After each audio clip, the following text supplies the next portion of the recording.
Well, hello all. I'm sitting here with what I consider to be a mentor of mine and nationally renowned Dr. Guy Seymour. And Dr. Guy Seymour has a wealth of knowledge, particularly given with one of the platforms that I am dealing with as I move forward as a candidate for sheriff in Henry County.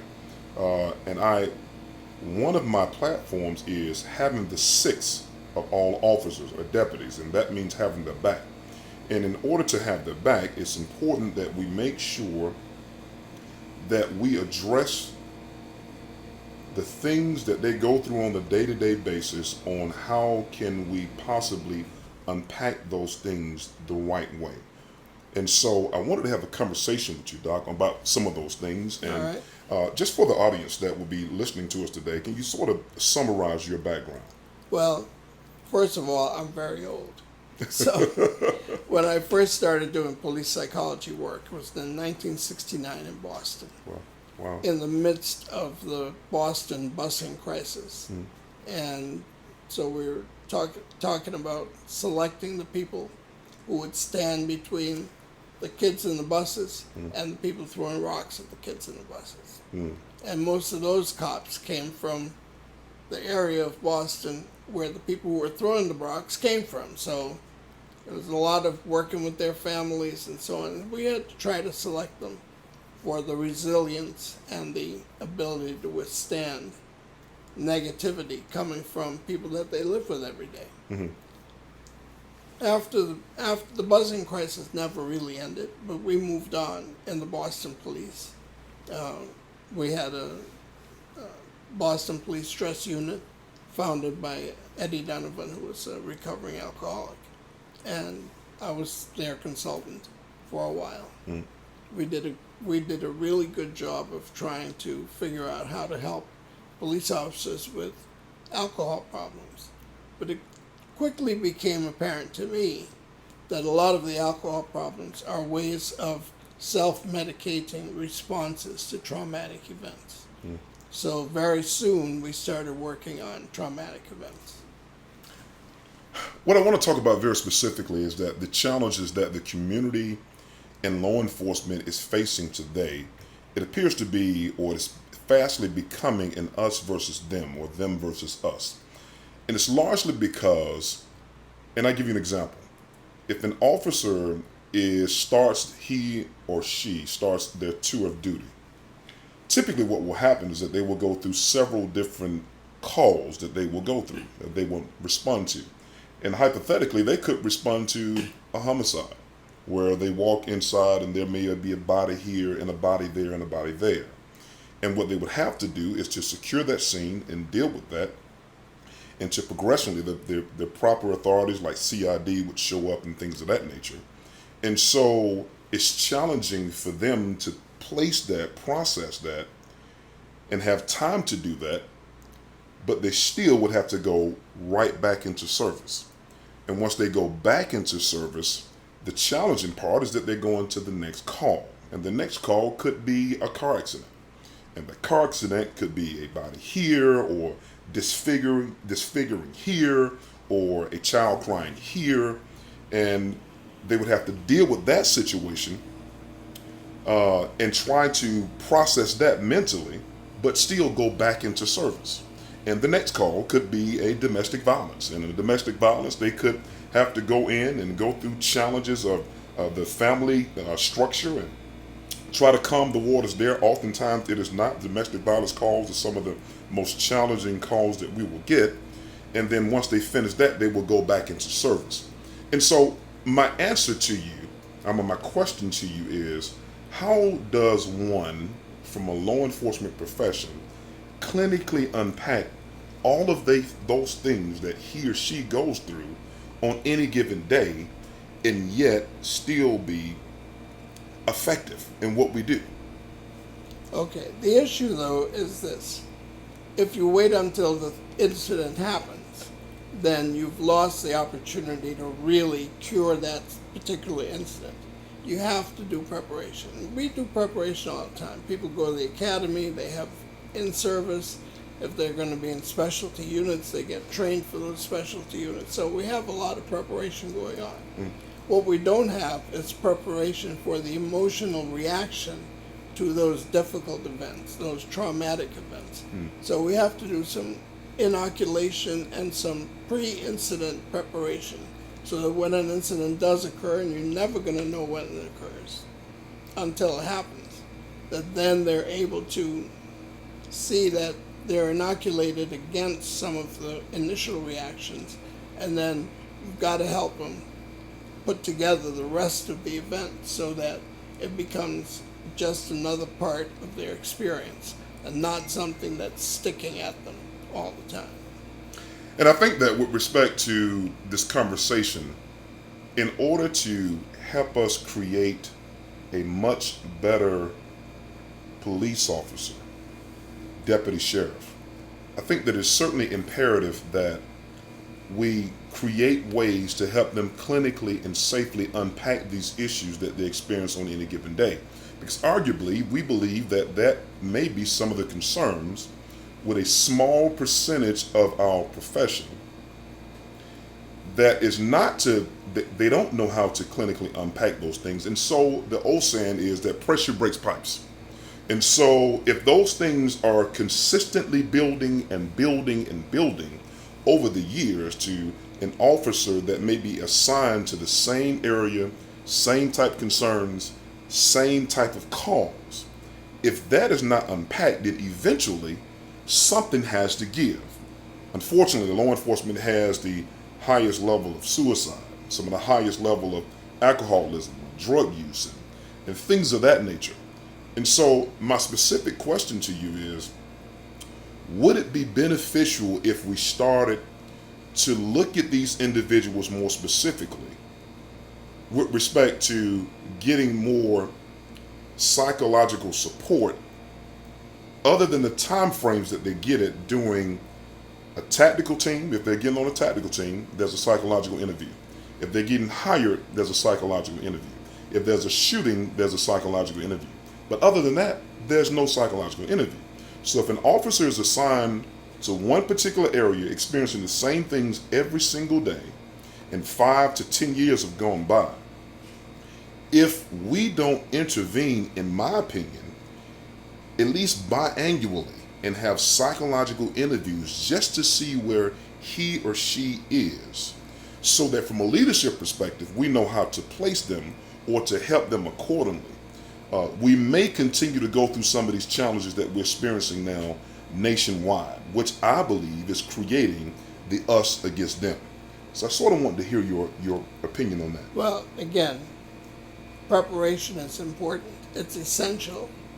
And then the ability to take apart the event, to unpack it, as you say, after the event is critical. And so you can't wait until there's something that causes somebody to be sent for a fitness for duty. After events that are emotionally distressing, people have to be debriefed. Now, there's a lot of debriefing that goes on already. The policy has to be in place so that people don't feel singled out or selected out or being told you didn't do the right thing. That's why we're sending you to the shrink. It has to be consistently by policy that events that challenge the officer emotionally need to be reviewed, either by peer support and with a professional, or by peer support or by a professional. So you have 3 opportunities. You can have a peer group that responds to each officer who's gone through an event that has emotional demand on them. A drowning, a car wreck with 4 kids burned up in the car. Those are all events that we don't pay attention to because they're not shootings, right? We pay attention to shootings, and we pay attention to mass casualties, but we don't pay attention to the one homicide here or the child abuse there that the officer responds to. We need to be able to say to the officers, if you had an emotional reaction to it, let us unpack it with you. And we need to do that consistently. And I strongly agree. And I'm very glad to hear you say that. Because one of the things that we're going to do in having the six or having the backs of these officers is to prepare them more clinically or psychologically. there are officers that are in this profession that are absolutely hurting. Yes. And it is very challenging given the Superman type of box that they're put in, a Superwoman type of box that they're put in, to really express the core of the challenges that they're experiencing. And so I think that it is very important for us to establish this, to create relationships consistently and biannually with psychologists so that we can clinically unpack the things that they are challenged with, so there's not a buildup, so that a regular citizen that has nothing to do with the challenges that they have experienced does not get the brunt of it. And I think that that's some of the concerns that we are experiencing now nationwide, that oftentimes officers feel like it shows a weakness to say, I need help. But even if they say it or don't say it, I think it's incumbent upon leadership to say, we're going to make sure that we're proactive and we get you the help that you need, even if you don't need it, so that we can make the appropriate call on whether or not you need to stay in the assignment that you're in or be moved for a season or get the adequate help that you need. And if we do that, I certainly believe that that will calm the waters in the communities that we serve every single day. I agree with you. But I think you have to do it understanding that people are going to be very suspicious, because in the past, going to the psychologist has been a stain on their reputation and on their career. It shouldn't be. It doesn't have to be. But they have to trust that, in fact, what you say is true. That if they say, I need some help, it's not going to result in them being on what they used to call the rubber gun squad. And so do you, in your professional opinion, do you believe that if we do this biannually, that it will certainly cause a calming, it will certainly address the concerns that has been building up for years in a lot of officers, that will create a better officer/deputy to address and deal with the public appropriately, to really protect and serve? And I believe protecting and serving is, protect to cover folk that don't have the ability to cover themselves. To serve is really to come before you much like a waiter or a waitress would do. How can I help you suffer less? That's what we should do to every call that we come upon or every door that we knock upon, to make sure we are calming the waters, to give them what they need in the time frame that we're there. Well, the officers have to know that you value them first before thinking about what does this mean in the community. So doing the work within the agency with policy and with ways of rolling out that policy so people understand it's not just what's on the paper, it's for real. Right. And that it's not going to negatively impact their careers. They've got to be able to believe that.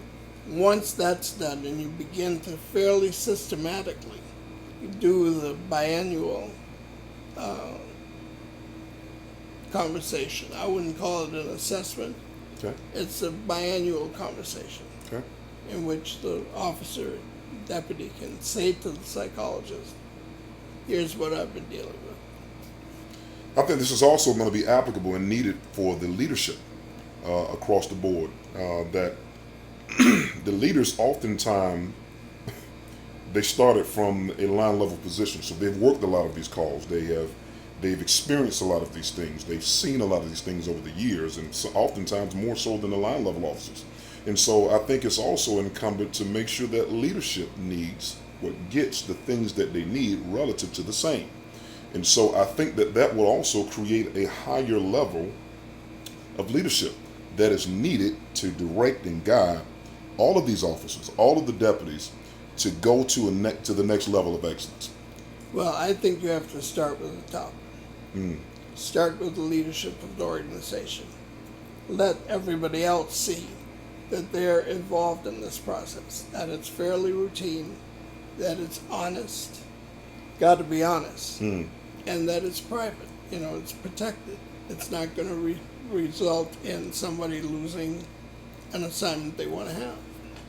So, I think that's wonderful. And to summarize, this is some of the things that we need to do from a leadership perspective to find out the crux of the matter. And the issue is we have officers that are hurting. We have officers that have experienced things that you could never even imagine. And we have a community oftentimes that will never see some of the things that they see. And it's important that we address that appropriately, and we have the six at the backs of our officers and our deputies to make sure that they're able to go out daily and to become more productive citizens in their own right and become better professionals so that we can serve the community better. And better members of their own family, because everybody goes home to their family. And so you want to be sure that when they're going home to the family, it's a positive step.